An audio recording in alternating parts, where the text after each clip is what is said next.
takes a lot to complete a pass against Wade, and Dotson was up to that moment. He tried to get it to him, one-handed grab, and he walks in. Back-to-back highlight plays from Dotson and Penn State, still showing some fight. Wow.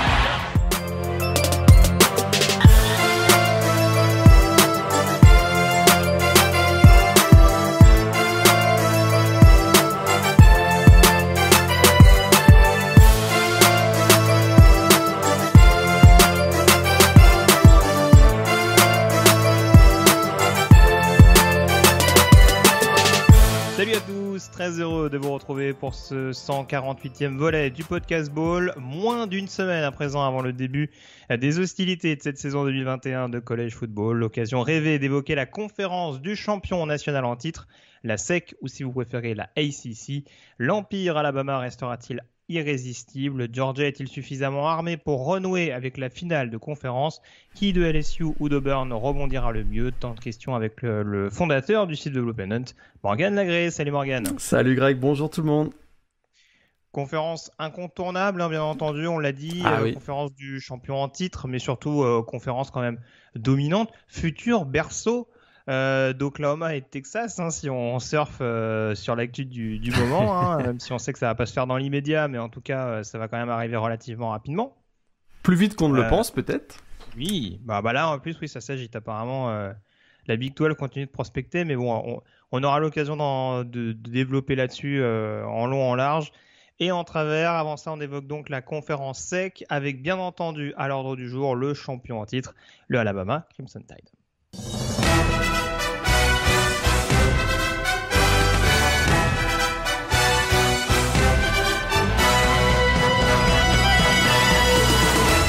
Morgan, les saisons se suivent et se ressemblent du côté de Tuscaloosa pour Nick Saban avec elles se suivent et elles se ressemblent, pas forcément avec toujours un titre national au bout, mais ça commence quand même à être assez fréquent.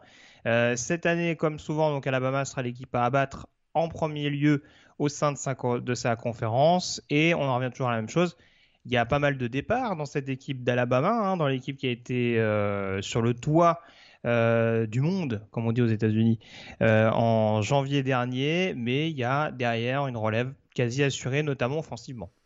Parce que c'est vrai, des départs, ils ont l'habitude, hein, depuis l'arrivée de Nick Saban, et c'est vrai que là, il y a des départs, il y en a eu de sacrés, de très nombreux, 3 des 5 finalistes pour le dernier S-Man Trophy, donc Devonta Smith, Najee Harris et Mac Jones dans l'ordre, pour un total de 6 joueurs draftés au premier tour quand même. Donc ça fait beaucoup de départs, mais depuis l'arrivée de Nick Saban, ça ne lui fait pas peur. La raison principale, c'est sa capacité de recruter, puisque quasiment chaque année, il recrute, enfin il a la meilleure promotion de recrues, ou en tout cas l'une des 2-3 meilleures. Ça fait une dizaine d'années que ça dure. Bilan de 13-0 l'an dernier, champion national, tu l'as dit, 7e bague de champion pour Nick Saban. C'était la meilleure attaque de l'histoire du programme l'an dernier, en grande partie grâce au trophée S-Man Devonta Smith. Alors le talent est partout, c'est ça qui est fou. Et comme je viens de le dire, hein, c'est le recrutement qui a été absolument sensationnel. On a l'impression que tant que Nick Saban sera là, Alabama sera toujours parmi les candidats et les prétendants et parmi les favoris pour les titres nationaux, parce que les joueurs changent, les coachs changent, en tout cas les coordinateurs changent et rien ne change. Alors peut-être la seule lueur d'espoir avant qu'on rentre dans le détail peut-être de l'effectif et des points forts et des points faibles, c'est qu'ils ont été classés numéro 1 du classement AP Top 25 de pré-saison. Et sur les 17 dernières années, seulement 2 fois celui qui a été classé numéro 1 a été champion. Peut-être un petit espoir. J'y crois moyennement. Mais on en reparlera. Ouais, c'est ça. Est-ce qu'Alabama n'est pas la seule équipe à avoir été classée numéro 1 pendant l'ère playoff et avoir été championne? Pendant l'ère playoff, ouais, absolument. On avait eu Florida State qui nous avait fait mais il y a très longtemps. Mais effectivement, Alabama est la seule équipe à avoir réussi cet exploit. Donc forcément, on va aborder rapidement celui qui sera aux commandes de cette attaque d'Alabama, en l'occurrence Bryce Young. Profil pas forcément identique à celui de Mac Jones. On est peut-être sans doute plus sur du profil mobile. Est-ce qu'on n'a pas plus à faire à un prospect de type Tagovailoa que justement Mac Jones la saison passée? Tout à fait. C'est pas du tout le même profil. On avait Mac Jones qui est plus un pocket passeur, et là on a un joueur qui ressemble effectivement à dans le style en tout cas à Tagovailoa.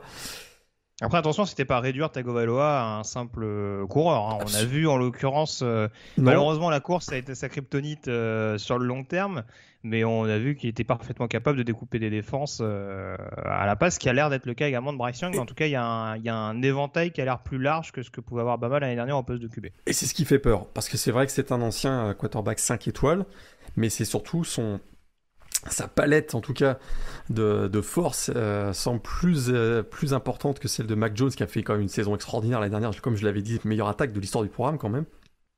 Mais avec Bryce Young, on a l'impression qu'on retrouve la dimension qu'apportait Tagovailoa, c'est-à-dire la capacité potentiellement de faire durer un peu plus les jeux par des courses. Et j'ai l'impression qu'il va très bien s'adapter à ce qu'en tout cas on pense être l'attaque du nouveau coordinateur offensif, parce qu'on l'a pas dit, hein, il y a eu un changement de coordinateur offensif avec le départ de Steve Sarkisian, donc à Texas, on en avait longuement parlé. Là arrive Bill O'Brien, l'ancien head coach de Penn State et l'ancien head coach des Houston Texans, avec Doug Marrone quand même au poste de coach de la ligne offensive. Et Bryce Young, j'ai l'impression, avec toutes ses aptitudes, excellent passeur, grosse précision, on l'avait vu parfois en fin de match l'année dernière, on l'a beaucoup plus vu dans le Spring Game cette année. Il a l'air d'être prêt pour une très très grande saison, et bien qu'il ait peu d'expérience et aucune titularisation au niveau NCAA, on parle déjà de lui comme un potentiel S-Man Trophy. Donc c'est toute la dimension de ce joueur. Et puis tu vas peut-être vouloir en parler, mais autour de lui, il y a quand même quelques clients, quoi. Alors, c'est ce que j'allais dire. Alors, il y a des incontournables, en effet, ça sera peut-être l'occasion de les développer, mais c'est vrai que ce qui est encore plus notable, c'est qu'en effet, on a pris le soin de l'entourer, parce que si on regarde ne serait-ce que la dernière classe de recrutement, alors on sait comment ça marche à Alabama, hein.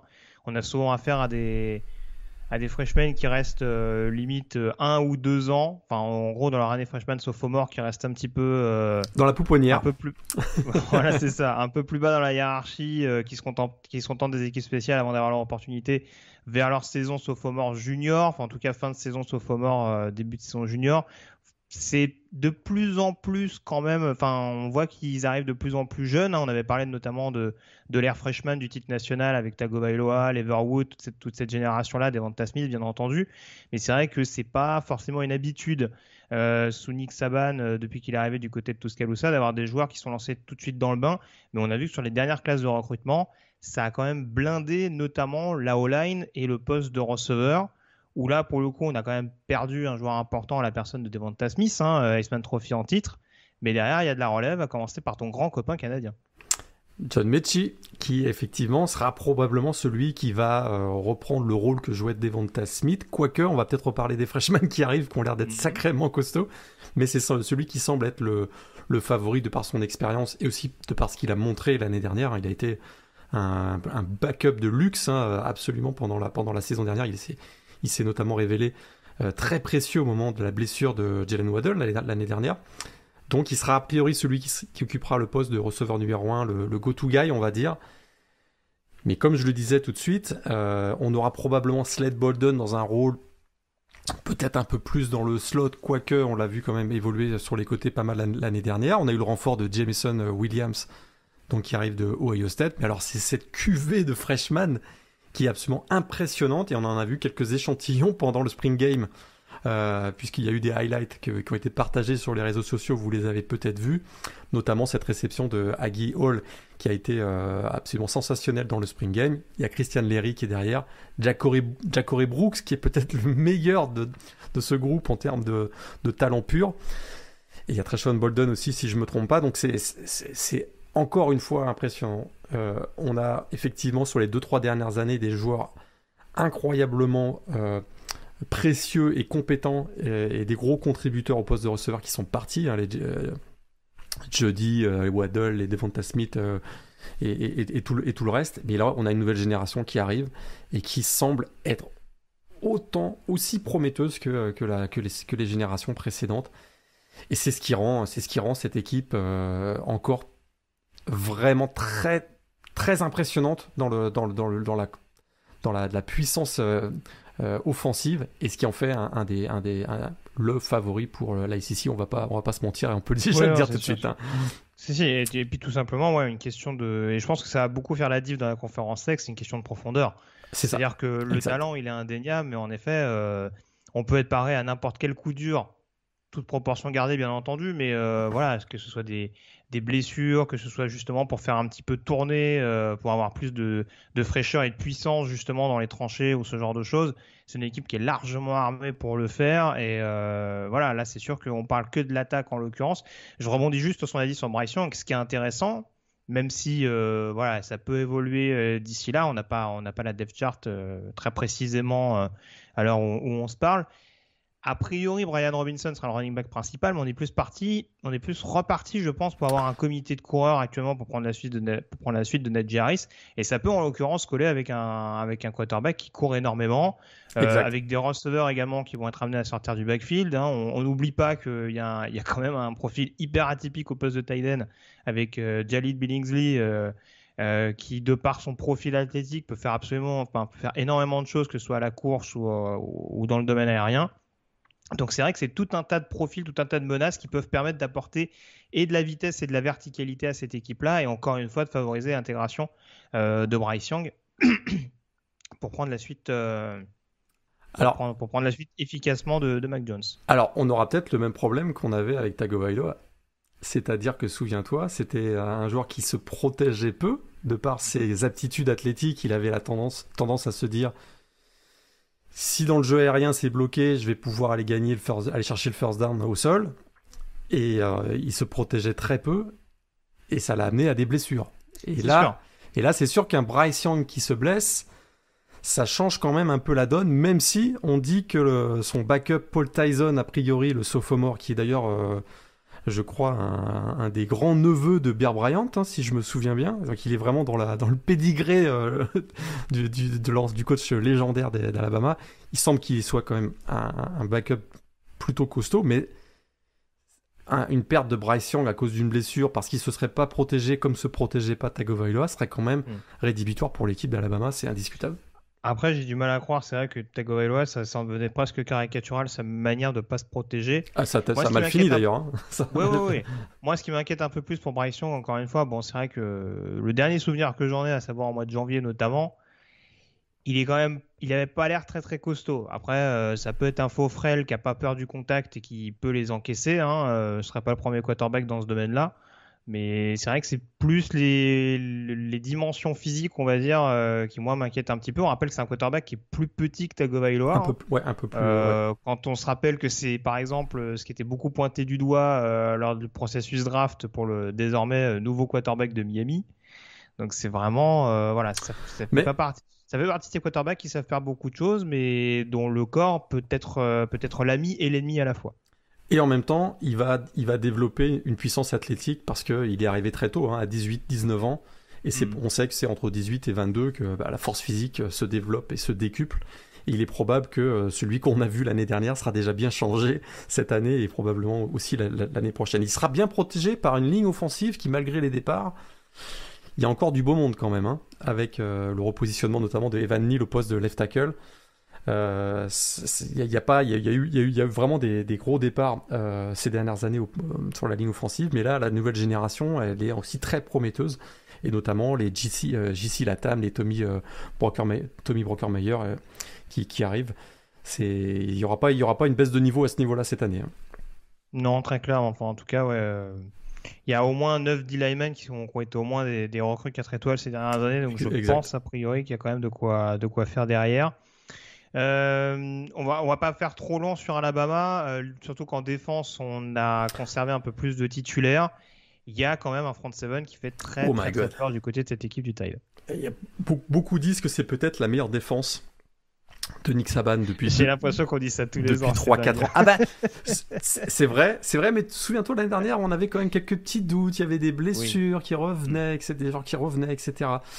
Dylan Moses, etc. Là, cette année, ça a l'air. C'est effrayant. C'est effrayant, notamment au poste de linebacker, parce qu'au poste de linebacker, on a Christian Harris, certains le considèrent comme le meilleur défenseur du pays, tout simplement. Peut-être même le meilleur pass rusher aussi dans l'équipe, avec Will Anderson dans un rôle de outside linebacker, vraiment très très rapide, très véloce, gros plaqueur. Et puis il y a Jalen Moody aussi qui est un senior. Il y a Shane Lee qui était une grosse recrue. Puis on pensait qu'on avait un petit problème de profondeur. Donc on est allé chercher, il y a Christopher Allen aussi d'ailleurs, j'ai pas mentionné, on est allé chercher le capitaine de la défense de Tennessee 3 dernières saisons, Henry To'oTo'o, qui est un énorme leader et qui semble-t-il s'est extrêmement bien intégré déjà. Donc puis là tu vas peut-être pouvoir enchaîner sur la ligne défensive parce qu'il y a des sacrés clients, des joueurs qu'on retrouvera à la draft probablement dans un an. Bah sûrement.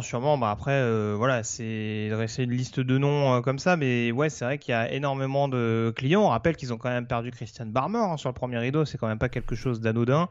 Mais pourtant, derrière, on a quand même des joueurs assez intéressants. On va voir comment évolue un Byron Young qui était à 5 plaquages et demi pour perte, notamment la saison passée. On sait qu'il y a un Tim Smith, par exemple, le freshman, qui a beaucoup marqué les esprits, notamment de par ses capacités à percer la poche.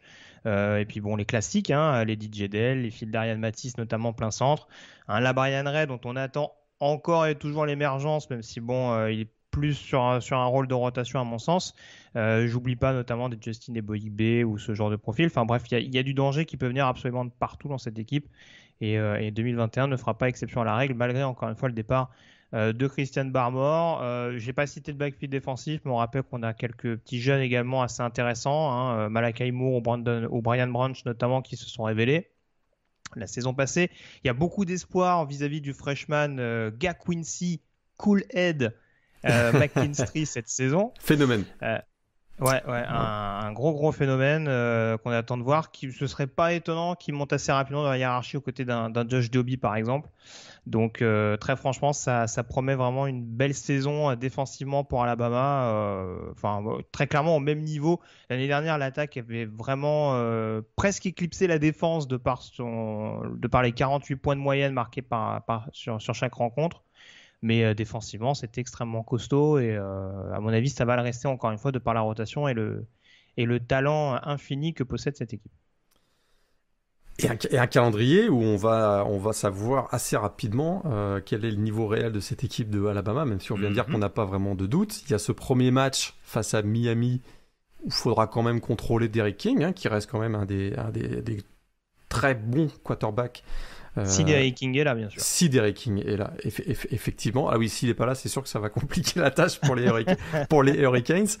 Mais donc, ça pourrait être déjà intéressant. Et puis, dès la semaine 3, si je ne me trompe pas, il y a ce déplacement au Swamp face à Florida qui va être déjà un grand moment de la saison parce qu'on a face à face tout simplement les deux champions de division qui s'étaient affrontés lors du Championship Game l'année dernière.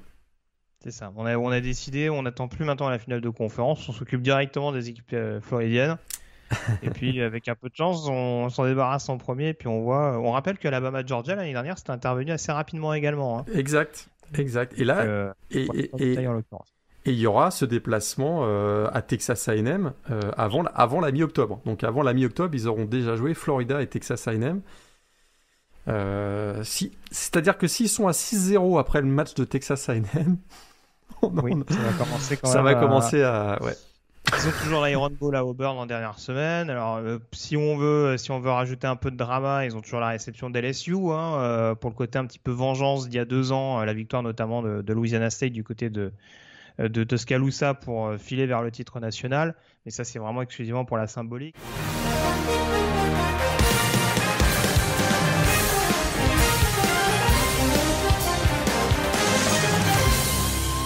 Les 3 premières équipes, notamment les 3 principaux concurrents d'Alabama dans cette division SEC West, A&M a été classé 6e, je crois, de la Top 25. On rappelle qu'ils ont fini la saison en boulet de canon l'an passé. Une seule défaite, en l'occurrence en 2020, c'était du côté d'Alabama. Un score assez lourd, je crois 52-24 sur le papier. Ouais. Mais un match où on va dire A&M s'est justement un petit peu tiré des balles dans le pied. On va dire qu'au fur et à mesure, ils ont concédé des erreurs provoquées par l'adversaire, certes, mais qui expliquait sans doute pas l'écart entre les deux équipes de 28 points. Après, c'est sûr que on a beau dire qu'A&M se rapproche, depuis Johnny Manziel et 2012, ils n'ont toujours pas battu Bama. C'est vrai. Mais ça va. Et c'est un peu compliqué avec un changement de QB cette année, non ? Ça va être la grande question. C'est vrai qu'il y a une nette progression quand même. On se souvient que Jimbo Fisher, on lui avait donné un énorme contrat, si je me souviens, c'était 75 millions sur 10 ans, ce qui était à l'époque donc en 2017, qui était le plus gros contrat accordé à un head coach au niveau universitaire, ça semble quand même porter ses fruits, puisque ils ont pas terminé 6e de la poll finale, mais 4e, il me semble, ce qui était le meilleur classement de Texas A&M depuis leur dernier titre national en 1939. Donc c'était, on sent qu'il écoute, on l'avait engagé pour faire de Texas A&M le rival de Alabama dans la SEC West. Il semble qu'on soit sur la bonne, il semble qu'on soit quand même en bonne voie, même si tu l'as dit, il n'y a pas encore de victoire face au Crimson Tide. Alors c'est vrai que l'objectif avoué quand même pour cette saison 2021, c'est oui, certes de battre Alabama dans ce fameux match du 9 octobre, mais c'est déjà aussi participer au playoff. Ça passera probablement par une victoire face à Alabama d'ailleurs, évidemment, mais on a quand même une certaine dose d'incertitude en attaque, parce que tu l'as dit, il y a beaucoup de playmakers, il y a beaucoup de joueurs extrêmement talentueux au skill position, surtout au poste de running back, on va en parler tout de suite, mais voilà, il y a qui succédera à Kellen Mond. Oui, qui succédera. Alors, on rappelle les deux noms qui reviennent, hein. Je ne sais plus si on en avait parlé lors de la preview top 25, mais donc on a Zach Calzada et Heinz King. A priori, le deuxième était le backup, en tout cas, de Kellen Mond l'an dernier, hein, malgré son statut de true freshman. Donc, ce serait pas non plus une énorme sensation de le voir éventuellement débarrer, surtout qu'il me semble qu'il a plus un profil double menace que ne peut l'avoir un Calzada. Donc, si on reste sur la même logique que Bryce Young à Alabama, ça peut également rendre des services, surtout avec un backfield offensif, tu le disais, extrêmement efficace. L'autre point d'interrogation, pour m'être penché sur le programme lors de la preview écrite, il y a quand même 4 linemen sur 5 qui sont partis, quoi. C'est pas l'idéal quand t'as un nouveau QB. Voilà, ça c'est pas le bon mix, on va dire. Incertitude sur la ligne offensive et incertitude au poste de QB, pour démarrer la saison, il y a mieux, quoi. Bon, il y a quand même de la relève au poste sur la ligne offensive. On a déplacé, si je me trompe pas, Kenyon Green qui jouait plus en poste de garde, on l'a déplacé au poste de left tackle. C'est quand même un All-American, donc c'est quand même un joueur plutôt assez intéressant. Il me semble qu'on a vu l'arrivée de Jamir Johnson, qui est un ancien joueur de Tennessee qui jouera probablement tackle droit. Il y a un des nombreux frères Matthews, le dernier en date, donc c'est Luke Matthews, le junior, au poste de centre. Mais c'est sûr qu'au poste de garde, il va y avoir plutôt des freshmen et plutôt des sophomores, et c'est un poste qui est pourtant très important, parce que c'est souvent à ce niveau-là qu'on va créer les brèches au milieu de la ligne offensive pour nos petits running backs, et là on a un groupe sacrément fourni de running backs. La star forcément c'est Isaiah Spiller, on rappelle, 2000 yards pratiquement, enfin en tout cas dans ces eaux-là sur les 2 dernières saisons. Donc c'est quand même pas tout à fait anodin. Derrière on a un Devon Achum qui s'est quand même extrêmement bien intégré à l'équipe. Et puis il y a surtout ce couteau suisse Enya Smith, qui est censé être receveur, qui est listé receveur en tout cas, mais qui est capable de faire énormément de choses. Ça devient d'ailleurs assez prégnant. C'est pas les premiers forcément, mais c'est vrai qu'il y a souvent dans chaque équipe, quand tu regardes, il y a toujours ce petit joueur un peu gadget. Ouais. Désormais qui fait sensation, un espèce de Kadarius Toney si je peux oser la comparaison. Tout à fait. Mais Enya Smith c'est quand même dans ce prototype là, et on a vu qu'il a été, je crois que c'est le meilleur receveur statistiquement de l'équipe. Exact. Sachant que AM a perdu notamment un Caleb Chapman sur blessure, que Jamon Osborne s'était mis en retrait, et qu'il y a quand même un groupe de receveurs qui reste jeune, même si c'est assez profond. On n'oubliera pas bien sûr Jalen Weidermeyer sur le poste de tight end, qui est peut-être le meilleur tight end, le meilleur prospect en tout cas au poste de tight end d'ici l'an prochain. Pour moi, c'est le receveur numéro 1 de l'équipe. Oui. On dit qu'il a les mains les plus sûres de la SEC, et puis il est bien accompagné au poste de tight end, parce que on va enfin voir le prospect 5 étoiles Baylor Cupp, qui a été une des grosses recrues en 2019, enfin prêt à jouer après 2 saisons gâchées par les blessures. Et on dit que Baylor Cupp a peut-être un plus gros potentiel que Jalen Weidermeyer. Donc on risque de jouer avec des packages avec deux tight ends qui vont aider beaucoup dans le jeu aérien. Parce que c'est vrai, il y a ce gadget à Enya Smith. Il y a probablement le 5 étoiles très attendu d'Emond Demas. Mais il n'y a pas de certitude non plus. Il n'y a pas en tout cas de numéro 1 absolu au poste de receveur. Donc ça commence... Il y a du talent au skill position, mais il n'y a pas vraiment de numéro 1 à chaque poste, quoi. Hormis peut-être le poste de running back avec Isaiah Spiller. C'est ça. En tout cas, ça a l'air d'être une concurrence assez saine où du coup, en gros, c'est ceux qui sauront le plus se tirer la bourre. Ça me rappelle un petit peu justement IAM il y a 2-3 saisons de ça, lors des premiers mois de Kellen Mond, enfin la fameuse année où ils en mettent 74 à LSU, où tu avais justement tout un tas de receveurs, des Courtney Davis, des Kendrick Rogers, ce genre de profil-là, des joueurs qui n'étaient pas numéro 1 sur le papier, mais tu savais qu'ils étaient capables de prendre feu sur une rencontre. À mon sens, les Aggies ont quand même ce genre de potentiel dans leur équipe. Hein. Je suis tout à fait d'accord. Ouais. Voilà. Donc à surveiller. En défense, il y a moins de pertes qu'en attaque. En l'occurrence, il y a quand même des pertes significatives. Hein. On pense à Buddy Johnson, par exemple, sur le poste de linebacker, ou Bobby Brown à l'intérieur. Ça va quand même devoir être compensé, sachant que Texas A&M, sur le run-stop, c'était quand même assez solide l'an passé. Très solide l'an passé. C'était d'ailleurs, A&M avait la meilleure défense de la ACC la saison dernière. Donc c'est vrai qu'il y a eu ces 2 grosses pertes qui sont des pertes en termes de production, mais aussi en termes de leadership, et ça, c'est pas négligeable. Alors, c'était une énorme défense contre la course l'année dernière, la 2e meilleure du pays. J'ai l'impression que on va rester dans un niveau quand même très très élevé. Il y a Jaden Peavy au poste de defensive tackle qui est de retour. On a McKinley Jackson aussi, qui est juste à côté de lui au poste de defensive tackle. Est-ce qu'on verra chez Mark Turner, le defensive tackle 5 étoiles, qui était le Texan qui a été vraiment la recrue numéro 1 du programme au printemps, et on dit déjà le plus grand bien de ce joueur, donc il pourrait aussi amener et prendre la succession notamment d'un Bobby Brown potentiellement. Et puis alors sur les extérieurs de la ligne défensive, on a toujours Tyree Johnson, et puis celui qui vraiment a pris un volume de jeu énorme l'année dernière, des Marvin Leal. C'est vraiment la ligne défensive, c'est la ligne défensive, oui, c'est vraiment très très très costaud. Par contre, le deuxième rideau, je suis peut-être un peu plus inquiet. On sait que c'est une défense qui joue 4-2-5, donc c'est essentiel d'avoir des linebackers extrêmement polyvalents, capables d'aller jouer sur le run-stop, mais aussi d'être intelligents pour apporter des solutions sur le coverage, ce que faisait très bien Buddy Johnson. J'attends de voir ce qu'on a actuellement du côté de IM au poste de linebacker, parce qu'un joueur comme Aaron Hansford ne m'a jamais impressionné. Alors, je suis pas en train de dire qu'il n'a pas un gros potentiel, mais j'ai pas le souvenir qu'il m'ait impressionné. On risque donc de voir plutôt des freshmen ou des sophomores qui ont la possibilité d'être titularisés.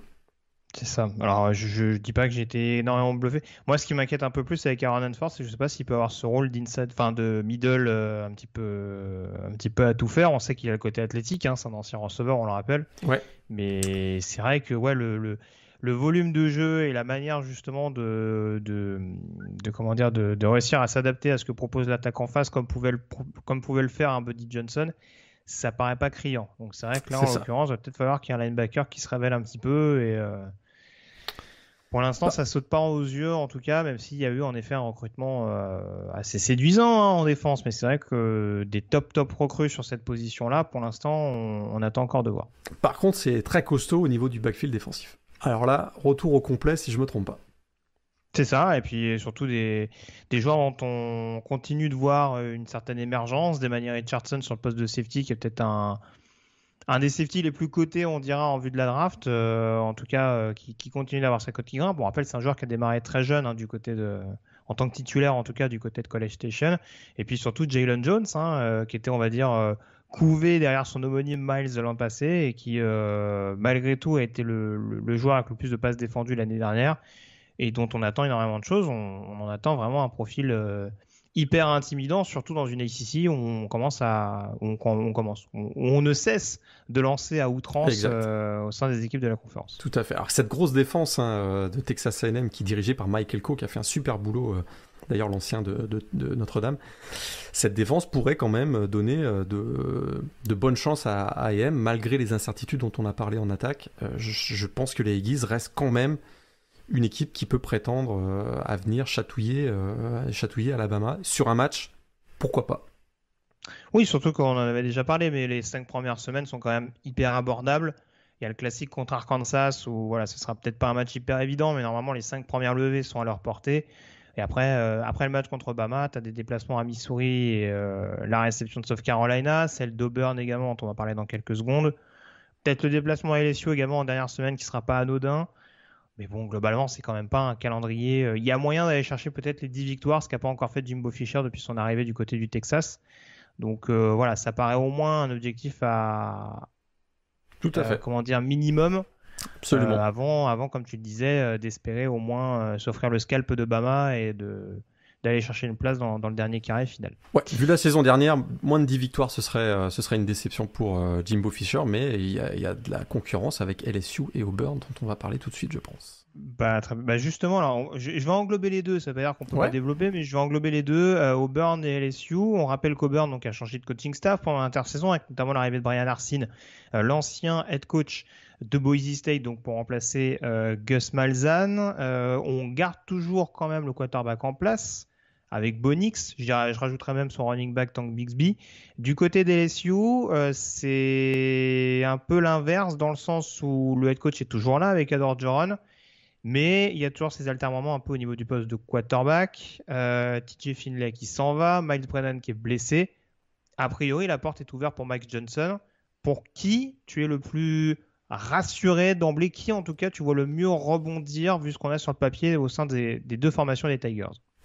Je vais un petit peu contredire ce que je disais il y a quelques semaines au moment de la présentation du top 25. Je t'avoue que la blessure de Miles Brennan, donc au poste de quarterback pour LSU, c'est un gros coup dur. Je sais que Max Johnson, donc qui est le fils de Brad Johnson, l'ancien quarterback NFL, avait plutôt fait très bonne impression lors de la victoire face à Florida, la victoire surprise face à Florida. C'est pas du niveau de Miles Brennan quand même. Et là, ça m'inquiète un petit peu parce que le tandem Miles Brennan, Keyshawn Boutte était super excitant. Ça, c'est du côté de LSU et je pensais qu'on pouvait vraiment...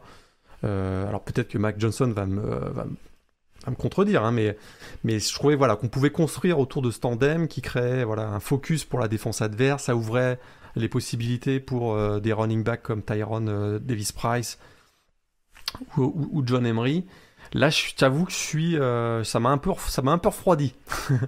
il y a aussi tout le contexte autour de LSU avec les problèmes, on sait, les enquêtes internes, la gestion de l'effectif. Voilà, on peut en reparler, mais sur les années avec les abus, les agressions sexuelles qu'il y avait pu avoir, qui avaient été un peu couverts, bon, on pourrait en reparler. Ça m'a un petit peu refroidi et je me dis que peut-être Auburn finalement, on voit qu'on n'en parle pas trop. Ça a l'air qu'on a tourné la page. Gus Malzahn, tu l'as dit, remplacé donc par Brian Harsin au poste de head coach. Est-ce qu'il aura un impact dès cette saison, qui est plutôt une saison de transition? Mais je vois que là, c'est un programme qui fait pas de bruit et qui quand même, quoi qu'on en dise, a avec Bo Nix, un joueur qui a de l'expérience, qui a un talent pur indéniable, qui a peut-être pas été bien coaché ces 2 dernières années, et qui peut-être va complètement exploser cette année avec un Brian Harsin. Étant donné que, alors pour répondre à ta question directement, ma réponse est longue comme souvent, je dirais que, étant donné un peu plus de certitude au poste de quarterback avec la présence de Bo Nix, fait que je suis peut-être un peu plus en confiance avec Auburn qu'avec LSU, ce qui contredit ce que je disais il y a quelques semaines quand on avait fait le top 25. Oui, après, c'est vrai que les dynamiques sont pas les mêmes. Alors, du côté d'Auburn, on l'avait dit, le petit point d'interrogation, c'est receveur. Ça n'a pas changé énormément de choses avec son arrivée, mais on rappelle qu'ils ont fait venir Demetris Robertson, qui arrive de Georgia. Joueur hyper explosif, mais qui reste fragile et inconstant. Donc, ça va pas forcément en faire un receveur numéro 1 du côté d'Auburn, mais ce sera une solution supplémentaire pour Bo Nix. On rappelle que la ligne offensive également qui va être un petit peu plus développée, parce qu'ils avaient quand même perdu beaucoup de linemen titulaires l'année passée notamment. En tout cas, il y avait eu un renouvellement nécessaire du côté d'Auburn. Du côté des LSU, c'est vrai que je parle du poste de quarterback. Ils ont eu quand même la mauvaise surprise de voir un Dare Rosenthal, par exemple, sur le poste de left tackle, s'inscrire sur le portail des transferts et rallier Kentucky. Exact. Donc c'est pas une perte anodine non plus du côté de cette O-line, surtout qu'encore une fois, quand tu es parti pour avoir un quarterback qui n'était pas censé être titulaire, si ton left tackle s'en va un petit peu sur le tard, ça complique un petit peu la tâche, surtout qu'on l'a dit, hormis Keyshawn Boutte, ce poste de receveur, j'attends encore de voir, hein. C'est toujours un poste où il ne faut jamais négliger LSU, mais bon, faut réussir à remplacer Tyrese Marshall et aussi le départ surprise d'Aric Gilbert. Donc on en revient toujours un petit peu à la même chose, c'est-à-dire que Ça nous avait été reproché l'année où LSU a été champion, le fait de remettre un petit peu en doute Ed Orgeron. Mais c'est vrai que ce qui est un petit peu compliqué, c'est qu'on a toujours l'impression à chaque début de saison qu'LSU est un peu en ordre de bataille, quoi, qu'ils sont un petit peu obligés de compenser du mieux possible en bouleversant complètement le coaching staff, en ayant énormément de paramètres offensifs ou défensifs à prendre en considération au dernier moment. Et je ne sais pas si on aura toujours des années 2019 du côté de Bâton Rouge. Et là, en l'occurrence, on peut espérer par exemple que le backfield offensif, par exemple, soit hyper performant avec Davis Price et Emery, qui sont censés être des top recrues à ce niveau-là et apporter plus que ce qu'ils ont apporté l'an dernier. Mais c'est vrai que, ouais, je te rejoins. C'est sûr que cette équipe d'Auburn et d'LSU, avec deux défenses, je trouve, qui sont assez... Ouais, où il y a des talents forcément, hein, mais où on a connu quand même plus de transcendants. Je trouve qu'offensivement, il y a plus de repères à Auburn qu'à LSU. Et en plus, du côté des LSU, on l'a pas dit, mais Ed Orgeron a fait quand même le ménage dans son coaching staff, que ce soit en attaque ou en défense, puisqu'on a renvoyé Bo Pelini, donc le coordinateur défensif. On a aussi renvoyé Scott Linehan, le responsable du passing game. Steve Ensminger, qui était responsable de l'attaque, a pris sa retraite. Donc vraiment, c'est un coaching staff complètement jeune, avec Jake Pitts, l'ancien coach des running backs chez les Panthers de Carolina, et Darrell Jones au poste de coordinateur défensif, le coach des DB de Minnesota l'an dernier. Donc là, il y a aussi cette incertitude d'avoir un coaching staff qui arrive, qui implémente des nouveaux systèmes, et il y aura une période de transition. Malgré tout, on peut quand même le dire, du côté des LSU, il y a un talent pur indéniable. C'est vrai que... Ah oui, surtout le backfield. Ça c'est, voilà, le backfield, ça reste quand même très très très costaud. Alors en défense, LSU l'année dernière, c'était un cas atypique, hein, parce que c'était quasiment la pire défense du pays contre la passe. C'est pas plus compliqué que ça. Et pourtant, on a un duo de cornerback qui est Derek Stingley et Eli Ricks, qui seront potentiellement des choix de premier tour à la draft NFL, ce qui est quand même assez paradoxal, on va dire. Et je peux pas imaginer qu'ils fassent une saison aussi pourrie cette année qu'ils l'ont fait l'année dernière. Donc, il peut y avoir que de l'amélioration. Mais c'est pas gagné. C'est pas gagné, effectivement. En défense, il faudra peut-être marquer encore beaucoup de points pour gagner des matchs. Et l'année dernière, ils en ont parfois encaissé beaucoup. 55 contre Alabama, 48 contre Ole Miss, 48 contre Auburn, etc. Ouais. Quoi. Et de toute façon, c'est simple. Hein. Au niveau national, en termes de points encaissés, ils étaient quasiment centième du pays. Donc pour une équipe comme LSU qui défensivement a quand même eu des standards extrêmement élevés, il n'y a pas si longtemps que ça en plus, c'est vrai que ça fait un petit peu tâche et je te rejoins. Alors c'est sûr, il faudra quand même être aidé par un pass rush qui était un peu irrégulier. C'était la grosse frayeur en amont de la saison passée et malheureusement ça a un peu conforté ce qu'on craignait du côté de cette équipe de LSU, hein, cette ligne défensive un peu expérimentale. Donc certes, on a vu quelques éléments, un Biggio Giuleri qui pour sa première année est allé claquer 4 sacs, mais sur l'ensemble d'une saison, en tout cas, ça a clairement pas suffi à ne pas exploser le backfield. Et ouais, c'est les ajustements qui vont être faits par Ed Orgeron et son nouveau coordinateur défensif vont être importants justement pour faire des LSU, pour permettre en tout cas à LSU d'y croire vraiment jusqu'au bout. Donc après, vas-y. Je voulais juste compléter, Auburn, Florida et Texas A&M à domicile. Ça, c'est plutôt un avantage. Ils auront ce déplacement à Alabama. Mais même s'ils avaient joué à domicile, ça aurait été compliqué, on va pas se mentir. Donc, c'est peut-être un avantage de jouer à Death Valley, puisque le Tiger Stadium sera ouvert à pleine capacité. Ça fait du bruit à Death Valley. Ça fait du bruit pour les attaques adverses. Donc, ça peut être un avantage de jouer Auburn, Florida, Texas A&M, qui sont des... Si ça se passe bien pour LSU, ce seront des candidats, des concurrents directs dans la SEC. Auburn, calendrier pas simple. À niveau national tout d'abord, parce qu'il y a quand même un déplacement en 3e semaine à Penn State. Ouais, je suis d'accord. Où là aussi, il y a une petite refonte quand même qui s'est faite à l'intersaison, mais sans changement de coaching staff en l'occurrence, et avec des jeunes qu'on a bien exploités notamment l'an passé. Donc ça va nous donner un match-up assez excitant. Et puis tu le disais, déplacement à LSU et à Texas A&M, réception de Georgia et d'Alabama. Ça, c'est leur problème, c'est que, étant donné qu'ils ont un rivalry game contre Georgia chaque année, ils se coltinent Georgia chaque année. Ça, c'est vrai que c'est pas le cas des autres équipes de la SEC West. Donc, effectivement, c'est pas. Puis il y aura ce match à Penn State, tu l'as dit, en 3e semaine, qui sera déjà extrêmement intéressant. Donc, en l'occurrence, ça va être intéressant à suivre donc pour les deux Tigers, LSU et Auburn.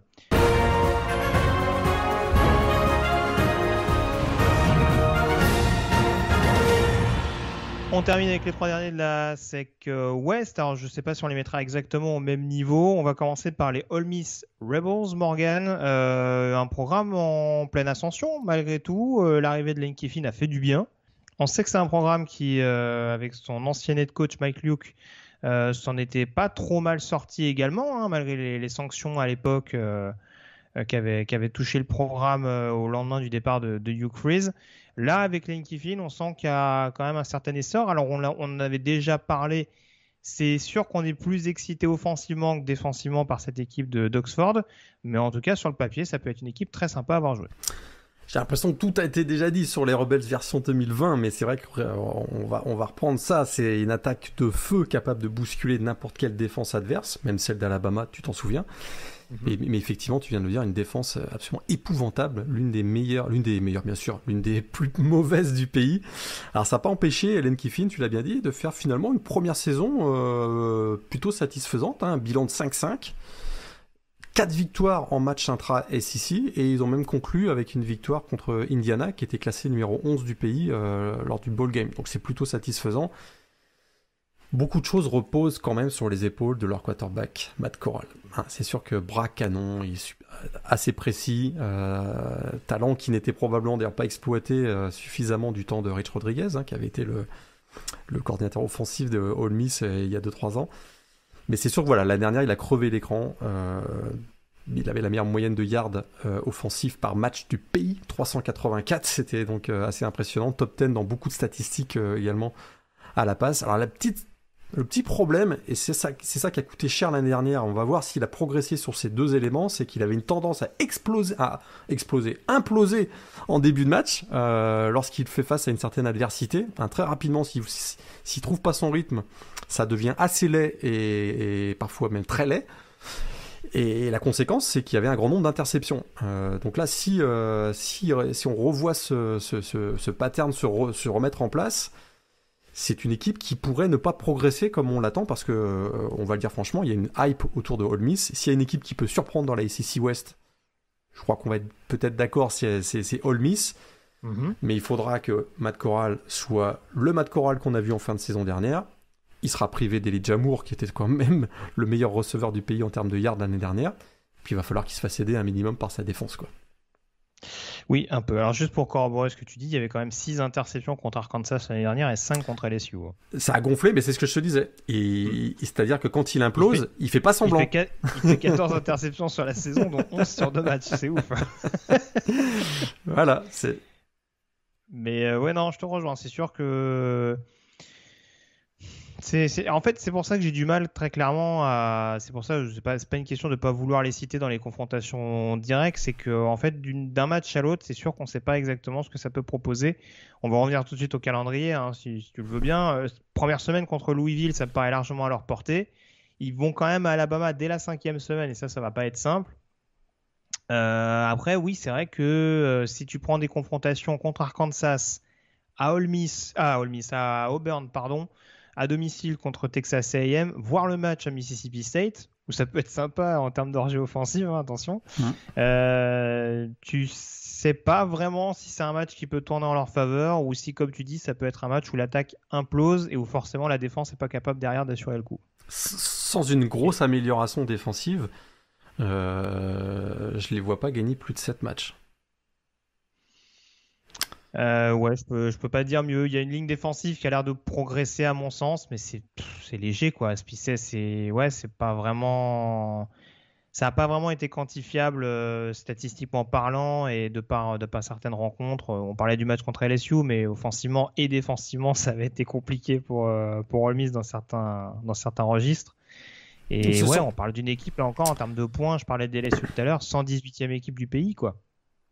Ils ont rajouté un peu de puissance via le portail des transferts. C'est vrai que y a un puissant safety là, Jacob Springer, qui arrive de Navy, qui pourrait aider. On va enfin voir Otis Reese, qui, si je me rappelle bien, arrivait de Georgia l'année dernière, puis il avait été inéligible pendant jusqu'au mois de novembre, si je me souviens bien.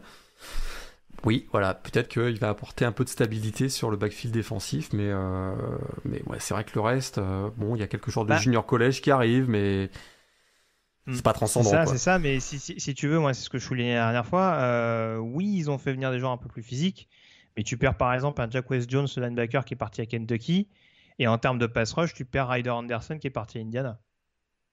Donc déjà dans une défense qui n'était pas ouf, tu perds quand même 2 joueurs qui... Jack West Jones c'était un titulaire, Ryder Anderson dans mon souvenir était un poil plus dans la rotation, même s'il il disputait quand même pas mal de snaps. Mais ouais, tu perds pas tes 2 moins bons joueurs défensifs de la saison dernière, quoi. Donc c'est là-dessus où en effet il va y avoir du boulot du côté de cette équipe d'Ole Miss. Mais nul doute que Lane Kiffin aura à cœur de toute façon de gagner tous ses matchs 60-55. Exact. Pour montrer qui sert Raoul en attaque. Exact. On regardera un petit œil quand même en défense sur Tywan Malone, qui était leur meilleur recrue au poste de defensive tackle, qui était un 4 étoiles si je me trompe pas. Un joueur gros potentiel. Peut-être que la renaissance passera par lui. À surveiller. Tout à fait. On passe à Arkansas. Alors, j'ai cru comprendre, de par tes nombreuses piques, que tu n'étais pas très très optimiste pour le programme de Fayetteville, qui perd son quarterback, on le rappelle, départ de Felipe Franks. A priori, on aura KJ Jefferson aux commandes.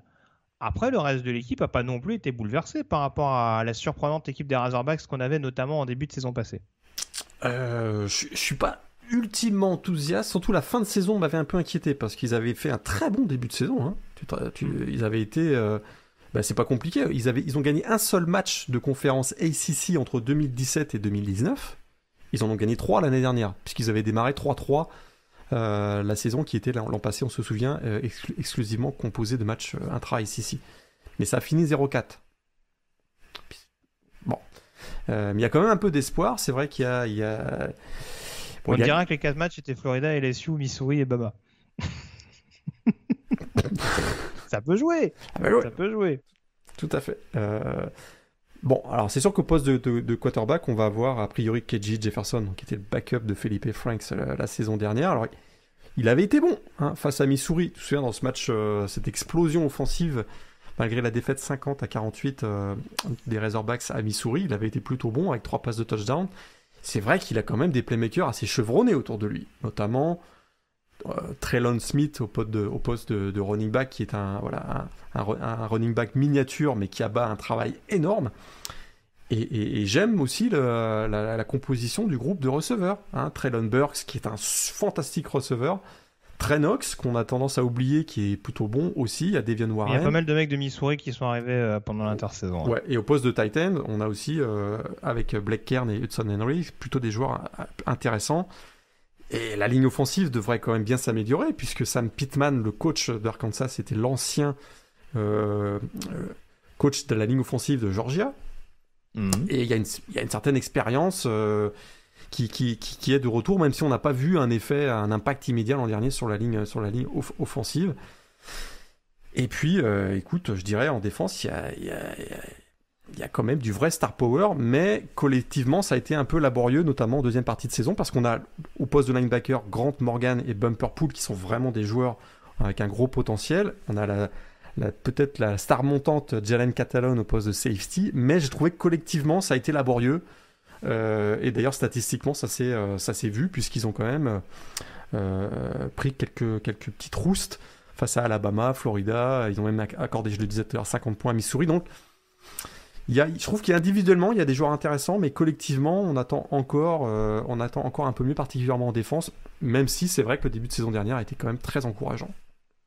Oui, c'est ça. Après, je vais pas rajouter énormément de choses par rapport à ce que tu as dit. C'est pas dire qu'Arkansas va être un énorme candidat ou forcément une équipe qui va jouer la finale de conférence. On va pas pousser le trait trop loin, mais c'est vrai qu'en tout cas, on s'attendait à un chantier ultra important l'année dernière lors de l'arrivée de Sam Pittman. Et on a vu quand même qu'il a réussi quand même à reconcerner un groupe assez rapidement. Bon, en tout cas, à développer des joueurs, si je rejoins ta logique. C'est vrai qu'après, il faut peut-être donner un petit peu plus de cohérence collective. Pour l'instant, ça ne saute pas aux yeux. En tout cas, ça a été mis à rude épreuve l'an dernier, en effet, face à des adversaires un peu plus clinquants. Là, je me dis quand même, alors, je regarde le calendrier, il y a Rice à domicile pour commencer. Je pense que le match à domicile contre Texas sera un premier test. Parce que pour le coup, je ne sais pas si Texas a plus de star power, c'est sûr. mais je suis pas sûr qu'ils seront forcément plus rassurés qu'Arkansas en arrivant sur ce match en termes de contenu, en termes de capacité de contenu à produire. Donc, et puis après, ouais, c'est Georgia Southern à la maison. Et là, après, on arrive sur Texas A&M à domicile, Georgia à l'extérieur, Ole Miss à l'extérieur, Auburn à domicile. Donc là, ça va devient quand chaud. même falloir au moins essayer d'aller en chercher un des 4. Ouais. Mais ouais, c'est sûr qu'après la fin de calendrier, t'as quand même Missouri, Alabama à l'extérieur, LSU à l'extérieur. Bon, si on peut, je pense, au moins essayer d'aller chercher la fiche égale du côté d'Arkansas. Je pense que c'est l'objectif. C'est l'objectif. Un bilan de 6-6, ce serait une bonne saison pour Arkansas. Surtout avec un nouveau QB. Mais c'est vrai que pour le coup, tu parlais notamment des deux skill players à raison, hein, notamment les deux Trellon. Leur ligne offensive est quand même assez stable. Hein. Ils ont quelques joueurs assez établis. Je pense à Myron Cunningham, à un Ty Cleary. C'est des joueurs qui sont là quand même depuis pas mal de temps. Et on sait qu'Arkansas, niveau lineman, c'est pas non plus. Il y a quand même ça a toujours été quand même des groupes assez solides. Donc là, c'est vrai que je pense qu'offensivement, c'est une équipe qui peut être un peu plus incisive que l'an dernier, même s'il y a l'interrogation autour de Jefferson. Encore une fois, c'est peut-être défensivement où il faut que tout le monde soit à l'unisson pour réussir à faire une prestation aboutie de bout en bout. Ouais, c'est les dernières reliques de l'ère Brett Bielema, hein, les joueurs seniors sur la ligne offensive, qui effectivement jouent leur dernière saison, et c'est souvent des joueurs plutôt très costauds, on va dire. On termine avec Mississippi State. On parlait de chantier. Là aussi, l'année dernière, on s'était dit tiens, le premier match contre LSU, ça a déroulé. Attention offensivement, ça va être du Mike Leach. On est resté quand même sur notre fin l'an passé sur le reste de l'exercice. Un peu plus de 21 points de moyenne inscrits. Une fiche de 4 victoires pour 7 défaites du côté de cette équipe de Mississippi State. Des prestations avec des matchs à 2 points contre Kentucky, 0 contre Alabama. Faut se relancer. La question, c'est avec quel quarterback, Will Rogers ou Jack Abraham? Ouais, ça va être la clé, effectivement, pour la deuxième saison de Mike Leach. C'est vrai que ça avait très bien démarré avec cette victoire face à LSU et ses 44 points marqués. Ça, c'est, tu l'as bien dit, compliqué par la suite. Effectivement, ça va se jouer entre les deux. Ça va se jouer entre les deux, entre Will Rogers qui a été titularisé l'an dernier. Il avait succédé à Keji Costello, si je me trompe pas. D'ailleurs, sa fiche était plutôt bonne, hein, 3-3, on l'a pas dit, mais Mississippi State a fini avec 2 victoires sa saison. Hein. Missouri en saison régulière et Tulsa en bowl game. Donc voilà, ils arrivent avec peut-être un petit momentum, ou en tout cas, ils ont une confiance qui a été meilleure après une saison qui a parfois été longue. Et il y a Jack Abraham. Alors lui, il arrive de Southern Miss. Est-ce qu'il a eu une carrière plutôt bonne à Southern Miss sans être non plus transcendant? C'est vrai qu'il fait plus de 7 milliards à la passe, un ratio TD-interception de c'est 41-29. Bon, mais c'est vrai qu'il est peut-être un meilleur passeur que Rogers, quoique il a peut-être plus cette expérience. Mais écoute, moi, Will Rogers, je suis pas surpris qu'il démarre quand même la saison comme titulaire. À voir, quoi. Est-ce qu'il y aura un trou freshman qui pourrait venir on sait que Mike Leach parfois nous surprend, donc à surveiller. Oui, non, je pense que Rogers sera en tête de la hiérarchie au niveau du poste de QB. Autour, par contre, il n'y a quand même pas grand-chose. On attend peut-être en défense, éventuellement quelques motifs de satisfaction. En tout cas, des joueurs en tout cas qui se développent petit à petit. Je pense à des Martin Emerson, ou encore des Tyrus Sweat, ce genre de profil. Nathan Pickering sur la ligne défensive, ce genre de profil éventuellement.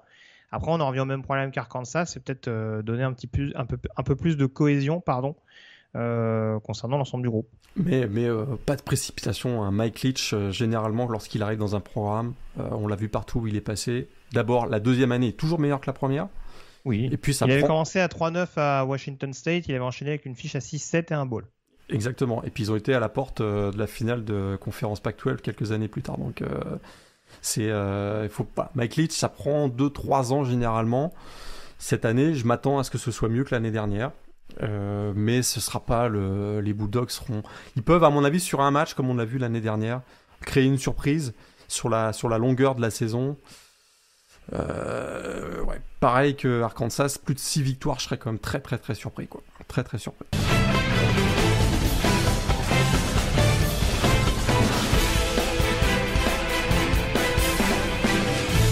passe à la SEC à présent et on commence avec les Florida Gators, vainqueurs donc de la division l'an dernier, pour récompenser notamment les bons premiers mois de Dan Mullen du côté de Gainesville. En 2021, la principale nouveauté, c'est le changement de quarterback.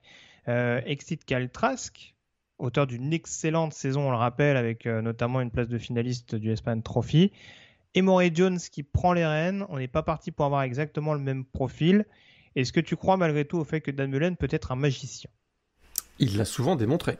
C'est indiscutable. Quoi qu'on pense de Dan Mullen et certaines de ses frasques, notamment l'année dernière, en sa gestion de l'équipe, gestion émotive du groupe, il n'a pas été toujours un très bon exemple pour ses joueurs. Mais ce qui est indiscutable, c'est qu'il a quand même... c'est un vrai stratège offensif. Et ce qu'on voit se mettre en place probablement pour cette saison en 2021, c'est un ajustement offensif. Tu l'as dit, Kyle Trask est parti. 43 TD à la passe quand même l'an dernier en 10 matchs. C'est quand même assez incroyable. Kyle Pitts, Kavarian Tony. Donc vraiment là, c'était des playmakers incroyables. On n'a pas du tout la même physionomie a priori, en tout cas, dans la composition des forces de l'équipe. Ça risque de jouer un peu plus au sol. Je ne sais pas ce que tu en penses, mais Emory Jones... il s'est jamais véritablement imposé, il a jamais vraiment menacé Kyle Trask pour son poste de titulaire l'année dernière, donc j'ai l'impression que ça va être un pas en arrière au niveau du talent pur au poste de quarterback. Par contre, au poste de running back, là il y a du monde. On a Malik Davis qui est de retour, Dameon Pierce qui est de retour aussi, Naquan Wright qui est de retour, et puis il y a ce transfuge de Clemson, l'ancien prospect 5 étoiles qui a pris tout le monde par surprise en annonçant son départ donc des Tigers vers la Floride, Demarcus Bowman, qui pourrait prendre pas mal de load, on va dire, au niveau de l'attaque au sol des Gators cette année. Oui, non, je te rejoins. C'est sûr qu'en effet, ce backfield offensif il est extrêmement fourni. Et en effet, on attend enfin de pouvoir voir si un Demarcus Bowman peut déjà être dans le rôle d'un top running back à l'échelon national. Moi, Emory Jones, je suis très curieux de voir ça parce en regardant de plus près un petit peu l'effectif, on voit en effet qu'il y a un backfield fourni. On voit surtout qu'il y a des receveurs qui jouent avec des échelles. J'ai eu du mal en regardant le roster à trouver un receveur à moins d'un 85. En caricaturant un peu. Visiblement, la stratégie, c'est de dire à Emory Jones, tu cours ou alors tu essaies de trouver un receveur en zone intermédiaire. Capable de faire la différence de par son physique en 1 contre 1. Je caricature volontairement, bien entendu, mais voilà, c'est sûr que par rapport au style de jeu qu'on pouvait voir du côté de Florida, on n'est pas à l'abri là encore que Dan Mullen nous sorte un profil hyper athlétique sur les extérieurs du côté de cette équipe des Gators. Mais là, en l'occurrence, il y a beaucoup de taille, il y a des joueurs de talent, encore une fois, un Jacob Copeland qui peut se développer. Je suis très curieux, je le répète, de voir un Xavier Anderson sur l'extérieur, mais c'est vrai que niveau explosivité, sortie du backfield offensif, pour l'instant, c'est pas ce qui saute aux yeux. Donc, on attendra de voir, mais en tout cas, ça peut être des armes pour réussir, surtout qu'en défense, l'ossature reste quand même globalement la même s'il y a eu quelques pertes, je pense notamment au poste de safety, il me semble qu'on a perdu pas mal de monde. J'ai envie de te poser la question, est-ce que c'est une bonne nouvelle ? Attends, je vais la sortir, à chaque podcast. Est-ce que c'est une bonne nouvelle ? Parce que ils ont perdu Steiner, Stewart et Davis pour continuer ce que je disais. Mais c'est sûr que c'était pas non plus des safety d'impact. Sean Davis, par exemple, qui il me semble a été drafté, j'étais pas un énorme fan sur la couverture. Mais bon, après, il y a du talent quand même à tous les étages, notamment en termes de pass rush, c'est une équipe qui est capable de mettre la pression malgré tout. Et c'est le problème, c'est peut-être Todd Grantham. Parce que c'était quand même ça a été quand même une débâcle l'année dernière. À chaque fois, j'oublie qu'il est encore là. Ça a été quand même une débâcle l'année dernière. Presque 31 points par match accordés. 428 yards accordés l'an dernier. On était proche, on était 83e défense dans ce registre l'année dernière. Je l'avais déjà dit lors de la présentation du top 25, c'était la plus mauvaise défense des Gators depuis la Première Guerre mondiale. Et là, on a quand même le retour de pas mal de ces joueurs. C'est sûr que ce sont des joueurs talentueux, mais est-ce qu'ils savent jouer ensemble ? On commence à se poser quelques questions. C'est vrai qu'il y a eu des arrivées via le portail des transferts. Antonio Shelton, notamment, donc de Penn State. Et on attend vraiment un réveil du backfield défensif avec des joueurs comme Khair Elam, comme Trey Dean, qui étaient des hauts prospects. Il va falloir que ça commence à produire et être quand même nettement meilleur que l'année dernière. parce que ça frisait quand même presque le ridicule l'année dernière, sans parler, Marco Wilson n'est plus là, mais la fin de match à LSU était assez épique aussi. On l'a pas dit, ça avait très, très bien démarré, mais ils ont quand même fini avec 3 défaites. Hein. Ouais, bah on l'avait dit, c'est peut-être ce qu'a coûté le S-Man à Caltras, par exemple. Potentiel, ça a joué indiscutablement. Ouais.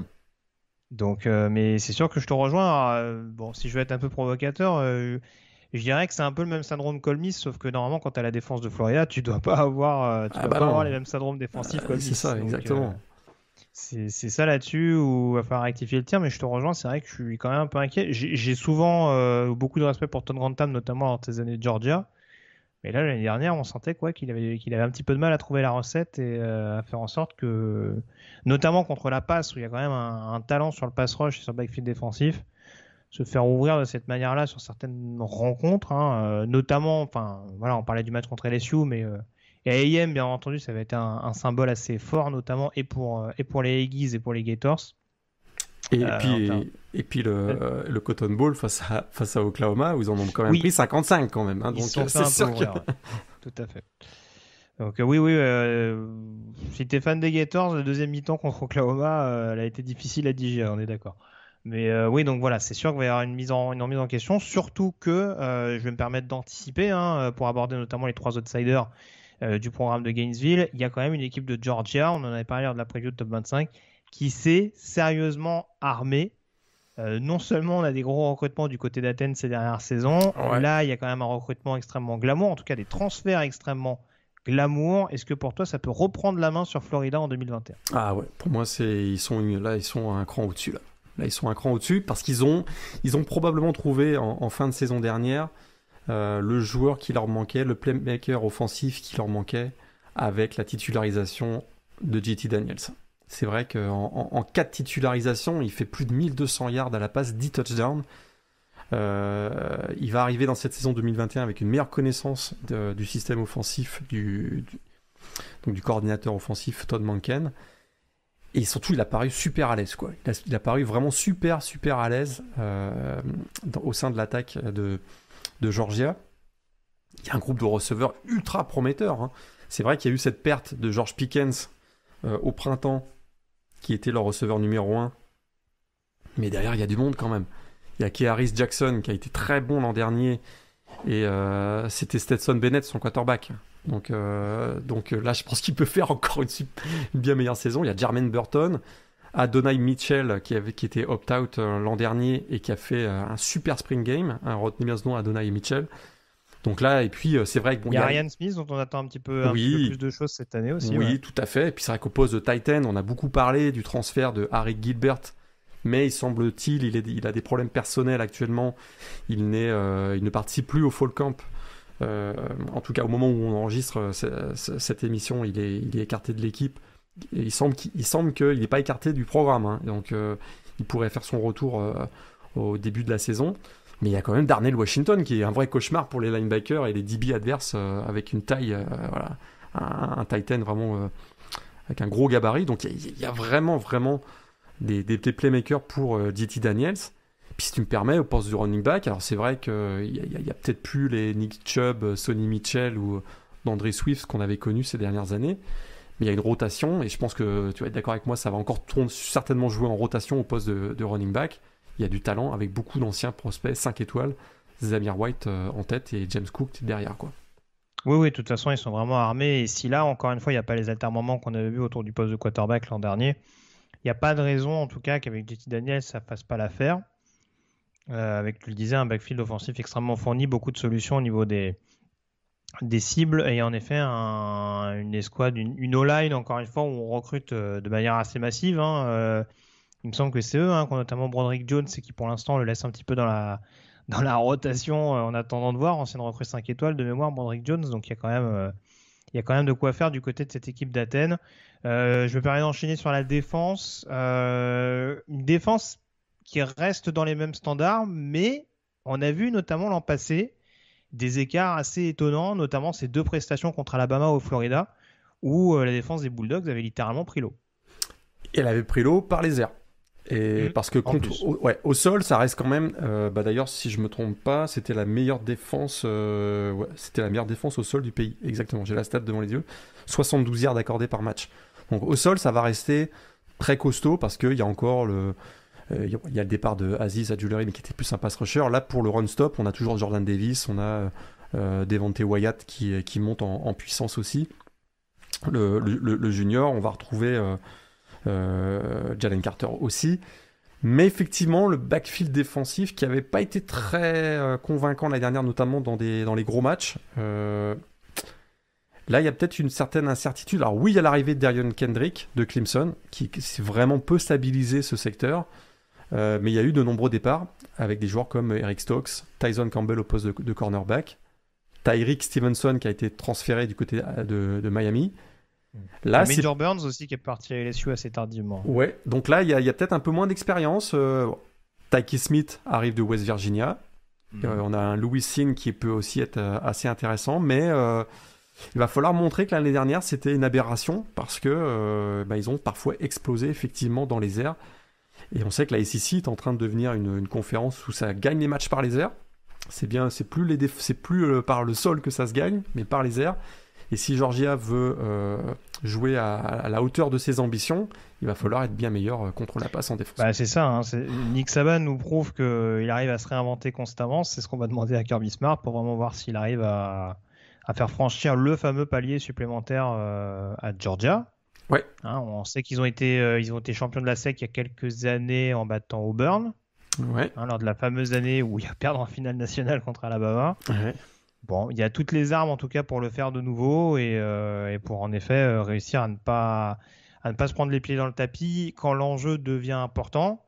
Parce qu'on le rappelle, c'est toujours pareil, l'enjeu c'est de retrouver encore une fois Alabama. C'est surtout de réussir à conclure parce que dans les confrontations contre Alabama, Georgia n'a jamais été ridicule. Mais on a toujours eu du mal à finir à vraiment savoir tuer le match du côté des Bulldogs. Ouais, il faudra bien finir face à Alabama, mais il faudra bien commencer la saison aussi. En l'occurrence. Il y a un petit match intéressant pour ouvrir la saison. Alors du coup, il me semble qu'on en avait parlé déjà lors de la preview ACC. Ils sont favoris pour toi contre Clemson ou pas ? Pour moi, ils sont favoris. J'ai pas la cote là, mais. Ça va être serré. Ça va être sacrément. J'invente. Ouais. Là, après, le calendrier est un poil plus abordable. Ils ont UAB, South Carolina, Vanderbilt, Arkansas. Et ils ont ce fameux déplacement du côté d'Auburn, qui ne sera pas gagné d'avance. Le classique contre Florida à Jacksonville sera en 9e semaine. Non, leur calendrier, après Clemson, t'as raison, c'est complètement jouable, puisque leur gros match, il y a ce déplacement à Auburn, mais sinon, ça se joue à domicile. Donc, effectivement. C'est quand même assez abordable, mais c'est vrai que on va dire d'un point de vue intra-conférence, c'est largement dans leur corde de pouvoir espérer être invaincu, avec encore une fois les confrontations contre les Tigers et les Gators à pas mettre de côté. Mais nationalement, ils peuvent déjà déchanter dès la première semaine contre Clemson, ou en tout cas devoir cravacher très sérieusement s'il y a défaite. C'est sûr qu'une défaite, derrière on l'avait dit, une défaite face à Clemson en ouverture, ils sont obligés de gagner les 11 matchs suivants pour aller d'abord en finale de SEC, pour avoir une chance d'être dans les playoffs. C'est ça, parce que Clemson, on l'avait dit, c'est impératif, mais c'est dans une conférence où ils sont quand même archi favoris. Georgia dans la SEC où c'est beaucoup plus disputé, une défaite contre Clemson, derrière, il faut quand même beaucoup plus mettre les bouchées doubles. Exactement, ce sera plus compliqué, mais vraiment avec JT Daniels, je répète, on a vu, à partir du moment où il a été titularisé en fin de saison dernière, on a vu une équipe complètement transformée. Ils ont dû batailler sérieusement face à Cincinnati, c'était lors du Peach Bowl, mais Cincinnati était une équipe de top 10, très clairement, mais voilà, ils ont été transformés en termes de contenu offensif. Et si la progression est linéaire, c'est une équipe qui peut remporter la SEC Est. Si la progression est exponentielle, c'est une équipe qui peut faire des dégâts dans les playoffs. C'est sûr, on enchaîne avec du coup Missouri, les Missouri Tigers, équipe pour le moins intrigante, on le rappelle, puisque du coup ce sera la deuxième saison d'Eli Drinkwist du côté de Columbia, avec un bilan de 5-5 l'an dernier. Ça n'avait pas forcément été une saison pour le coup ultra linéaire pour les Tigers. On a eu quasiment que des séries. 2 victoires, 2 défaites, 3 victoires, 2 défaites. Ça a été un petit peu oscillant du côté de cette équipe des Tigers. La principale recherche a été une recherche de stabilité. Ça a l'air d'être le cas. A priori, on a au moins trouvé son quarterback titulaire du côté de Mizzou. Et c'est un quarterback qui a été très impressionnant pour sa saison freshman l'an dernier quand même. Hein. C'est vrai que Connor Bazelak, il a été une des belles révélations. Il avait fait un premier match, en tout cas il s'était révélé contre LSU en étant vraiment excellent, et il termine presque 2400 yards à la passe. Un très beau un pourcentage de réussite et d'efficacité excellent, hein, plus de 67%, ce qui est vraiment intéressant. Alors c'est sûr qu'il a... c'est une machine à big play. Hein, il était d'ailleurs donc co-freshman of the year l'an dernier dans la SEC, une machine à big play, mais on attend de lui qu'il soit plus productif et décisif dans la red zone, parce que tu as vu ses stats, c'est 7 TD, 6 interceptions. C'est-à-dire qu'il accumule beaucoup de yards dans les jusqu'aux 25-30 derniers, à l'entrée de la red zone, puis derrière ça devient plus difficile. Donc là on va lui demander d'être plus efficace dans ce registre. Est-ce qu'il a les cibles suffisantes pour faire de Missouri presque un prétendant dans la SEC Est? Là, je suis moins sûr. Je t'avoue que c'est vrai qu'il y a l'arrivée de Mookie Cooper, donc, qui est une ancienne recrue de Ohio State, mais qui s'est jamais vraiment imposée au sein du groupe de receveurs chez les Buckeyes. Le reste, je demande encore à voir. Puis surtout, ce qui m'inquiète, c'est que le départ de Larry Rountree au poste de running back va mettre encore plus d'emphase sur le jeu aérien. Et il risque de devoir gagner les matchs par lui-même. Connor Bazelak, est-ce qu'il a le talent pour le faire? Ben là, on va le savoir cette année.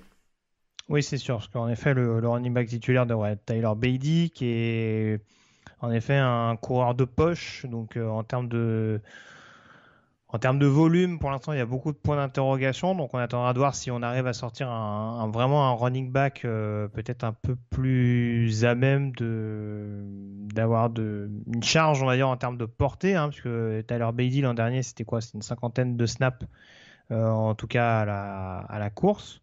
Ouais. Donc c'est quasiment équivalent à Connor Bazelak. Hein, donc ça reste assez limité malgré tout. Et ouais, je te rejoins, c'est sûr que voilà, on va compter sur des jeunes receveurs, Mookie Cooper, un de mes noms préférés cette saison qui sera Kiki Kizum, également dans ce groupe de receveurs de Missouri. Donc ouais, faudra voir éventuellement comment la sauce prend offensivement, mais c'est sûr que voilà, il y a ce côté hyper excitant au niveau du poste de quarterback. Faut voir comment on arrive à l'encadrer autour. Il y a un groupe de vétérans notamment sur la ligne offensive, donc pour le protéger efficacement, ça peut être intéressant. Défensivement, faut voir également ce que ça peut donner. Ils ont perdu pas mal de stars, Nick Bolton notamment, leurs 2 safety titulaires, Terry Gillespie et Joshua Bledsoe. On l'avait dit, ils récupèrent les 2 cornerbacks de Tulsa, Ali Green et Caleb Evans. Après, bon, faut voir malgré tout comment sur le premier rideau, on arrive à mettre un peu plus de pression. Ça a souvent été un domaine où on recrutait des joueurs assez importants, mais on n'arrivait pas forcément à avoir une bonne production. Des joueurs comme Kobe Whiteside, Aki Bayer, ce genre de profil-là. On en attend beaucoup plus. En tout cas, on attend de trouver vraiment des joueurs capables d'apporter une ligne défensive hyper incisive. Au-delà des 6 sacs, par exemple, l'an dernier de Trajan Jeffcott. Donc, ouais. Ça peut être une équipe poil à gratter, à mon sens. Maintenant, je sais pas quel est ton avis là-dessus, mais c'est sûr qu'offensivement et défensivement, il y a encore des choses à travailler. Ouais, défensivement, j'ai hâte de voir, hein, parce que il me semble qu'ils ont changé donc le coordinateur défensif. Maintenant, c'est Steve Wilkes qui a été head coach chez les Cardinals, si je me trompe pas, il y a 2-3 ans. Head coach chez les Cardinals. Chez les Cardinals. Ouais. Et si j'ai bien lu ce qu'il déclarait, c'est qu'il était plus favorable à une défense plus en zone que les man-to-man qu'on voyait souvent chez Missouri ces dernières années. Est-ce que ça va aider l'équipe à être un peu plus incisif, notamment avec une production d'interception qui a été très mauvaise l'an dernier, 4 seulement en 10 matchs à voir, parce qu'effectivement, s'ils ont une défense qui progresse beaucoup, c'est une équipe qui, comme tu le dis, peut être poil à gratter et qui peut peut-être créer une surprise par-ci, par-là, quoi. Le troisième outsider dans cette SEC Est, c'est donc les Kentucky Wildcats, équipe qu'on retrouve assez souvent, en tout cas, qui est capable de réaliser des bons bilans sous la coupe de Mark Stoops. Alors moi, ça m'embête toujours un petit peu avec Kentucky. J'aimerais bien avoir ton avis, Morgan. On le sait, Mark Stoops, qui est un spécialiste défensif, Oui. On a souvent des bonnes défenses du côté de Kentucky. Offensivement, on va encore changer de quarterback avec le départ de Terry Wilson. On en avait parlé du côté de New Mexico. On attendait de savoir quel allait être le quarterback titulaire entre Joey Gatewood et le nouvel arrivant en provenance de Penn State, Will Levis. A priori, c'est ce dernier qui a été nommé titulaire, mais ce qui entraînera donc le départ, le transfert de Joey Gatewood, l'énième transfert de Joey Gatewood, arrivé, on le rappelle, d'Auburn en son temps. Mais moi, ce qui m'embête toujours un petit peu avec cette équipe de Kentucky, c'est qu'on va avoir de l'explosivité. On a également Wendell Robinson qui arrive de Nebraska, si je ne me trompe pas. Je le disais tout à l'heure, Dave Rosenthal également qui arrive le left tackle d'LSU. Ce qui m'embête toujours un peu, c'est que j'ai pas la sensation qu'on ait un quarterback playmaker dans cette équipe, et c'est un peu toujours ce qu'empêche les Wildcats de franchir un palier supplémentaire à mon sens. Et peut-être que Mark Stoops a vu la même chose que toi, parce que effectivement, au cours de l'intersaison, on a engagé un nouveau coordinateur offensif, donc avec l'arrivée de Liam Cohen, qui a été un assistant de Sean McVay du côté des Rams pendant longtemps. Et probablement qu'on va voir un jeu offensif un peu plus traditionnel cette année, un peu plus pro-style, je dirais, qui est un peu d'ailleurs à contre-courant de ce qu'on voit de la tendance actuelle dans la ACC. Mais effectivement, on va certainement vouloir davantage protéger le quarterback Will Levis et un peu plus exposer probablement le running back Chris Rodriguez, qui quand même était un des meilleurs running backs de la ACC l'an dernier. On risque de le voir énormément cette année. Peut-être d'avoir sur des jeux un peu plus des screenplays par exemple un Wendell Robinson qui est un joueur explosif. Alors voilà, on risque d'y avoir une équipe qui veut un peu plus contrôler le chronomètre que celle qu'on connaissait ces dernières années avec Terry Wilson. Ça peut donner des matchs avec des scores un peu plus bas et peut-être donner l'opportunité à Kentucky d'aller créer une petite surprise, parce que défensivement ça reste une équipe la défense, c'est la grande force des Wildcats. Ils ont perdu des joueurs, des leaders. Hein. Jamin Davis au poste de linebacker et Kelvin Joseph, le DB, deux joueurs partis pour la NFL. Mais des statistiques défensives incroyables. Hein. Une défense très complète. Ils sont bonnes. On a l'impression que c'est une défense qui est bonne dans tous les secteurs sans être exceptionnelle dans un domaine particulier. Ils sont blindés de talent. Et puis ça fait mal. C'est un peu en contradiction avec ce qu'on disait tout à l'heure. C'est-à-dire que là, pour le coup, il y a des noms séduisants, il n'y en a pas beaucoup. Mais au moins, on arrive à en faire quelque chose collectivement.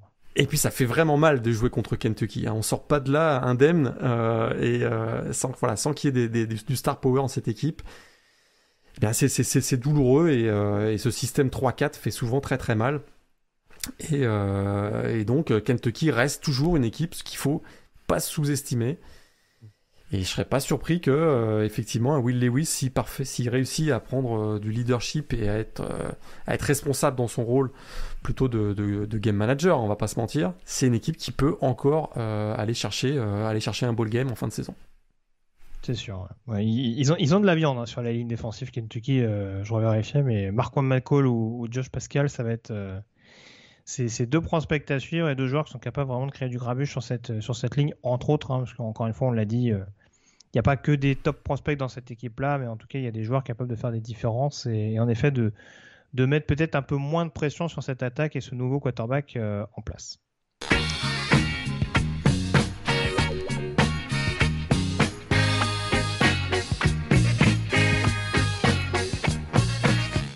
On passe aux trois dernières équipes de la SEC Est en l'occurrence. Alors, on va commencer par South Carolina. 3 changements de coaching staff d'ailleurs hein, dans les 3 équipes qu'on va aborder tout de suite. Les South Carolina Gamecocks, désormais coachés par Shane Beamer, fils de la légende de Virginia Tech, Frank Beamer, pour remplacer donc Will Muschamp du côté de Columbia. Gros point d'interrogation dans cette équipe de South Carolina qui a donc terminé avec un bilan de 2 victoires pour 8 défaites l'année dernière. Et déjà, première interrogation au poste de quarterback. Colin Hill, qui était donc, on va dire, le quarterback de Mike Bobo, n'est plus là. On est donc parti, a priori, pour avoir Luke Doty aux commandes. Pas en début de saison, en tout cas. C'est vrai que puisqu'il a été blessé, il devrait pas revenir avant la fin du mois de septembre, peut-être même un peu plus tard. Effectivement, on comptait beaucoup sur lui parce que c'était une recrue du top 100 lors de son recrutement. Donc là, il y a une vraie grosse incertitude. Je suis pas sûr que ce soit la priorité pour j'allais dire Frank Beamer. Donc pour Shane Beamer, ce sera pas forcément d'être très compétitif dès cette année. Hein, on va pas se mentir, ça va pas être simple.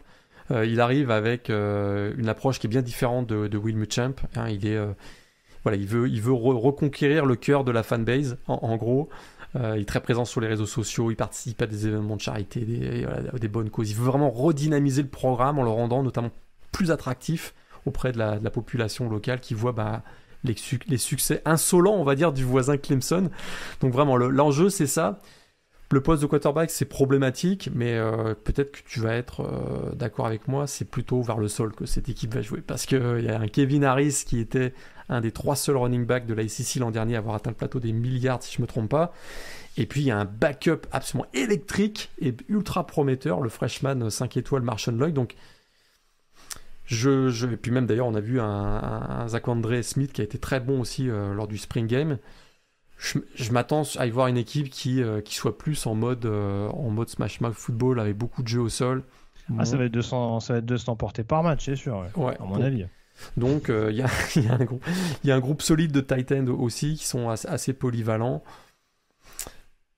Et la défense était tellement dysfonctionnelle l'an dernier que je vois pas comment cette équipe peut redevenir compétitive dès cette année, quoi. C'est ça qui m'inquiète un petit peu, quoi. Après, ils ont beaucoup de gros noms sur la ligne défensive, d'anciennes recrues vedettes. Je pense à Zach Pickens par exemple ou Jordan Burch.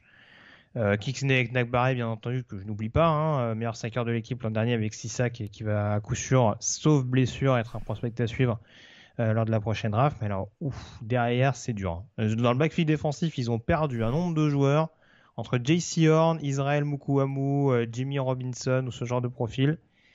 Ça va pas se faire très facilement ce renouvellement en défense. On sait que c'était le terrain de jeu privilégié de Will Muschamp, même s'il y avait une inconstance globale dans l'équipe. Ça l'a été en tout cas jusqu'à la saison dernière. Là, Shane Beamer, comme tu dis, offensivement et défensivement, pour le coup, South Carolina, je serais même pas étonné que ce soit la pire équipe de la division. Parce qu'il y a quand même beaucoup d'éléments, à part le poste de running back dont tu parlais. Tous les autres postes, franchement, je suis pas rassuré. Ouais. C'est un coach qui a quand même beaucoup d'énergie. C'est vrai qu'il peut peut-être optimiser. Il était à Oklahoma l'an dernier, c'est ça? Ouais, il était le coach des Titans, si je me trompe pas. Et c'est vraiment, c'est un coach qui a énormément d'énergie. Il peut peut-être maximiser le talent de son équipe en jouant sur l'énergie. Mais le talent et la profondeur, hormis le poste de running back, est peut-être un peu limité pour être un concurrent vraiment, un prétendant, je dirais, dans la SEC Est. C'est sûr. Et pour précision, voilà, c'est aussi un local de l'étape, parce qu'il est né du côté de Charleston et il a coaché notamment du côté de South Carolina entre 2007 et 2010. Tout à fait. Donc voilà, il n'arrive pas non plus totalement... voilà. On espère en tout cas pour les Gamecocks qu'il arrive à trouver la recette d'un programme qu'il a l'air de bien connaître. On passe à Tennessee. Alors là, je parlais de chantier. Le portail U, comme on l'a appelé pendant une partie de l'intersaison, parce que là, gros renouvellement. Le lendemain de l'ère de Jeremy Pruitt est assez douloureux du côté de Knoxville. Changement de quarterback, a priori. On le sait, Jared Guarantano est parti. La question, c'est de savoir est-ce qu'on donne les coups des franches à Harrison Bailey ou est-ce qu'on mise sur un transfert, avec notamment les arrivées d'Hendon Hooker en provenance de Virginia Tech ou de Joe Milton en provenance de Michigan. Et effectivement, il y a même Caden Salter. Bon, il a été suspendu, le true freshman au poste de quarterback a été suspendu pour un incident dans une résidence universitaire, mais il y a du monde dans la QB room. Mais on n'a pas encore eu d'informations sur qui va être le quarterback titulaire. Alors c'est vrai que du côté de Tennessee, la seule question importante, c'est quand est-ce que ce cauchemar va se terminer? Parce que, écoute, c'est vrai qu'on a eu des saisons satisfaisantes en 2015 et 2016. Avec Bud Jones, on l'a beaucoup moqué, mais il a quand même rendu des bilans de 9-4. Mais sinon, il faut remonter à Eric Ainge et Philippe Fulmer au milieu des années 2000. Ça commence à faire quand même long pour voir une équipe de Tennessee compétitive. Alors Josh Heupel arrive donc de UCF. On rappelle que il avait terminé deuxième du vote pour le S-Man en 1990 lorsqu'il jouait à Oklahoma. Mais c'est le 5e coach depuis 2008. Il aura vraiment un gros défi, c'est de reprendre les rênes d'un programme qui est en crise, très clairement, qui vient d'être pris dans la main dans le sac pour des irrégularités dans le recrutement. Donc c'est vrai on veut retrouver une certaine fierté, redonner une certaine fierté à la Vol Nation. Alors qui va jouer au poste de quarterback? C'est vrai que c'est intéressant parce que Josh Heupel, il arrive avec des systèmes innovants, ultra agressifs et Écoute, il a souvent transformé les équipes qu'il a prises en main comme des équipes ultra offensives et très efficaces. On se souvient de Drew Lock lorsqu'il était du côté de Missouri au poste de coordinateur offensif. Même si Missouri avait fini au fin fond de la ACC Est, Drew Lock avait été fantastique. Est-ce que c'est ce qu'on va voir dès cette année? Ben voilà, tu l'as bien dit, qui va jouer au poste de quarterback? Je serais quand même surpris de ne pas voir Harrison Bailey, qui est celui qui peut-être a le talent le pur, le plus affirmé, mais c'est vrai qu'on n'a peut-être pas été chercher Dan Hooker pour rien non plus, donc je réponds pas vraiment à ta question, mais j'irais plus vers Harrison Bailey, même si on n'a eu aucune information qui ont filtré jusqu'à présent. Oui, non, c'est sûr. Après, Milton et Hooker ont ce point commun d'être des quarterbacks double menace. Alors que Harrison Bailey est peut-être plus dans le côté un petit peu traditionnel de ce qu'avait pu avoir Heupel, en effet, avec Drew Lock, voire même avec Dylan Gabriel ces dernières saisons. C'est vrai.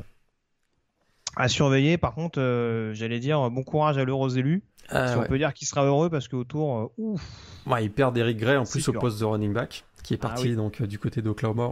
On en avait parlé dans la preview Big 12. Ty Chandler aussi qui est parti à North Carolina, on le rappelle. Tout à fait, absolument. Ils ont perdu quasiment 1200 yards au sol de la saison dernière.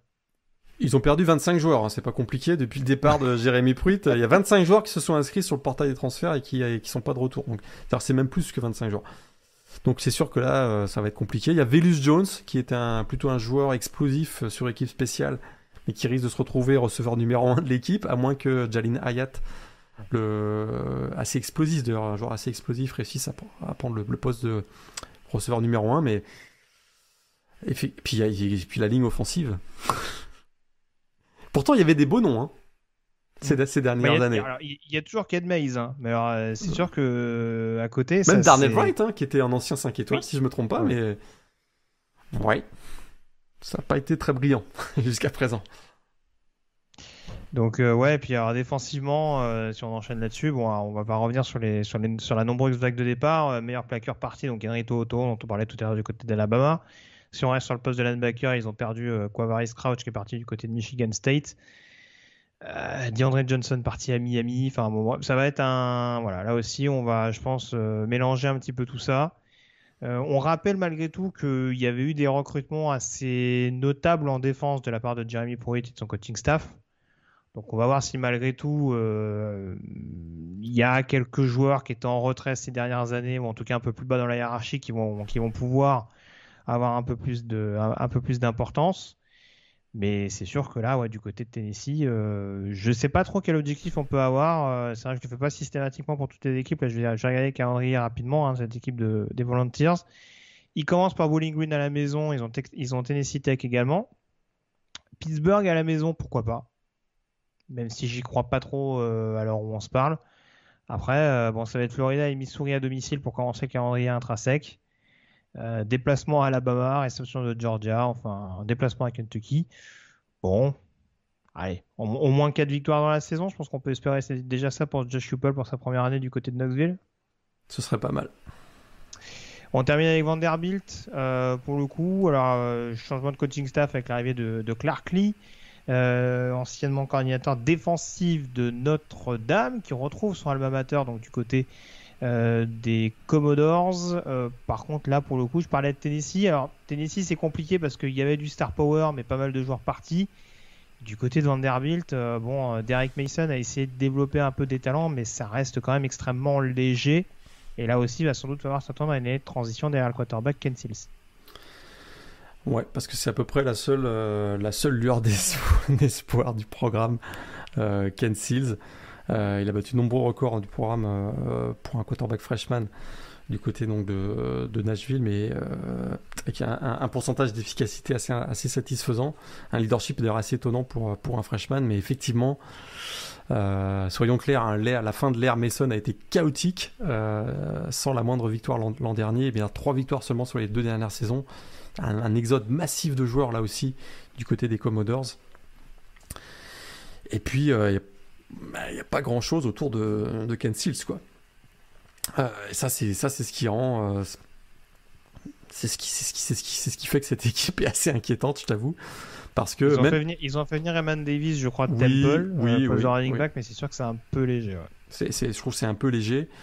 Bon, c'est vrai, il avait connu une bonne saison en 2019. On se souvient qu'il était freshman All-American, mais il a opt-out l'an dernier. Est-ce qu'il peut porter l'attaque? Je suis pas sûr. Puis c'est en défense surtout que c'est assez inquiétant parce que avec Derek Mason, on s'attendait à voir des équipes plutôt efficaces en défense et ça n'a pas été le cas l'an dernier.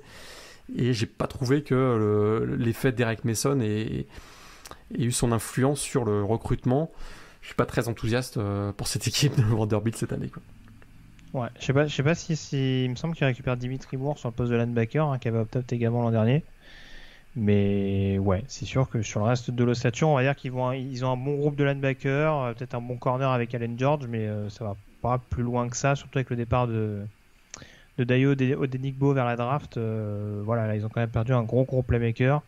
Et je te rejoins, c'est sûr que le recrutement qu'on pouvait sentir les premières années de Derek Mason, notamment des prises comme Cunningham qui a fini en NFL derrière chez les Texans, c'est beaucoup moins marqué à présent. Et voilà, l'année dernière c'était une fiche de 0-9.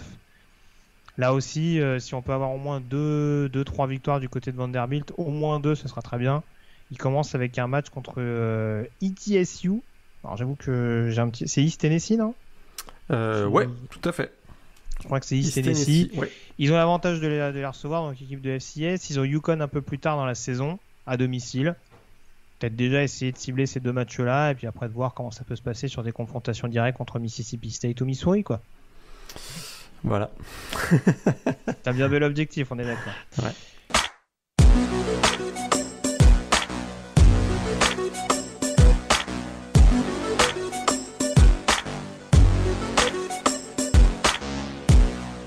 On passe aux chaises chaudes, Morgane. Alors on le disait en off, il y a beaucoup de candidats nouvellement nommés, donc c'est sûr que ça réduit un petit peu la perspective de coachs potentiellement menacés. Est-ce qu'il y a un nom en particulier qui attire tout de même ton attention dans les 14 candidats 2021? Est-ce qu'on a le même? Je te laisse commencer pour une fois, tiens. On va voir si on a le même. Bah écoute, si on prend la logique de scénario catastrophe comme souvent, je pense qu'Edorgeron peut être menacé. Ouais, je suis d'accord. Je sais que ça te fait mal au cœur de le dire. Encore une fois, on le répète, personnage éminemment sympathique et ô combien respectable. On rappelle qu'il était déjà champion, il était déjà présent dans des coaching staff. Je crois que c'était à USC lors de la belle époque Pete Carroll. Enfin bref, c'était c'est un leader. Enfin comment dire, c'est un coach respecté.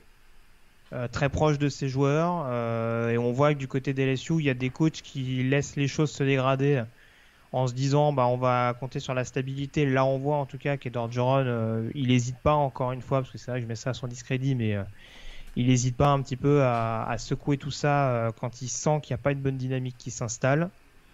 Voilà, après il y a eu un dernier exercice quand même extrêmement chaotique. Et bon, Bopellini a servi de fusible.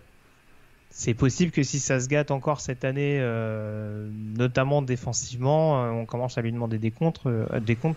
Ça reste un programme assez exigeant à LSU malgré tout, surtout quand on a été champion national il y a 2 saisons de ça. Effectivement, on risque de lui demander des comptes aussi pour ce qui se passe en dehors du terrain. Et c'est vrai que si sur le terrain ça compense pas ce qui se passe en dehors du terrain, c'est quand même des histoires un peu glauques. Ça va être difficile pour lui de garder sa place, quoi. Et pourtant son bilan jusqu'à présent et son bilan à LSU est assez incroyable. Il a une fiche de 45-14 qui est quand même pas mal, et un titre de champion national.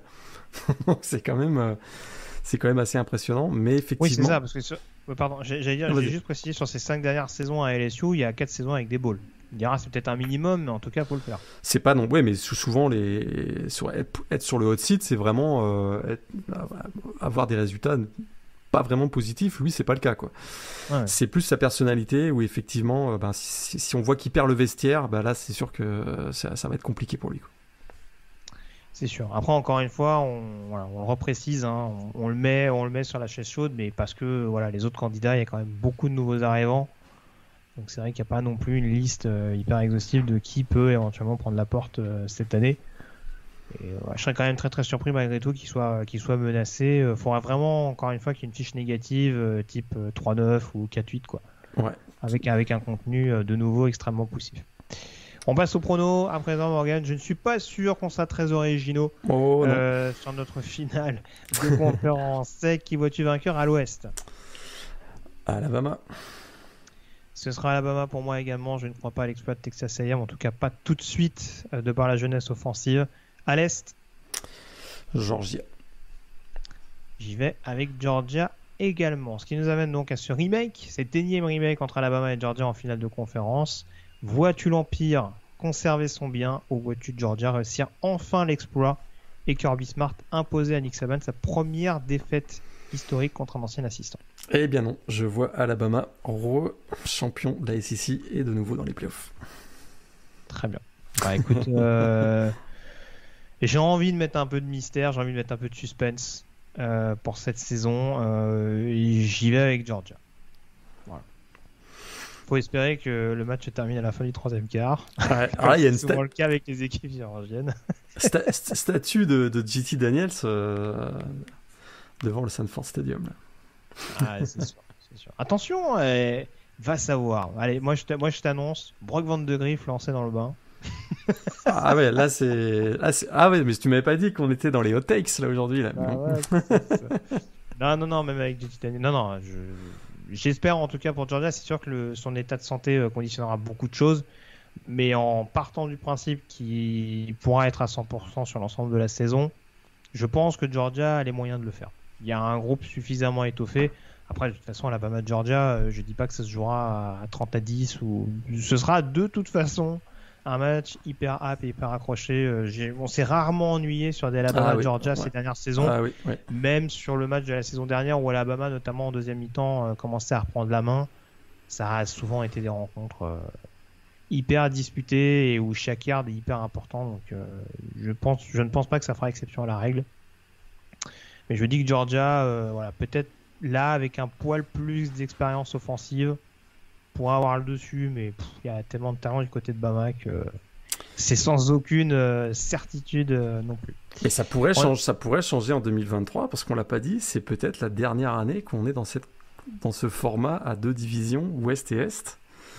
Parce que si Texas et Oklahoma rejoignent dès 2023 la SEC, il y aura probablement une recomposition puisqu'on va passer à 16 équipes et on parle des fameux pods, les fameux 4 pods à 2-4. Ça pourrait être aussi une saison collector du côté de la SEC peut-être. Bah écoute, on suivra ça en tout cas avec attention. Je te remercie en tout cas Morgan d'avoir été en ma compagnie pour cette longue preview conférence.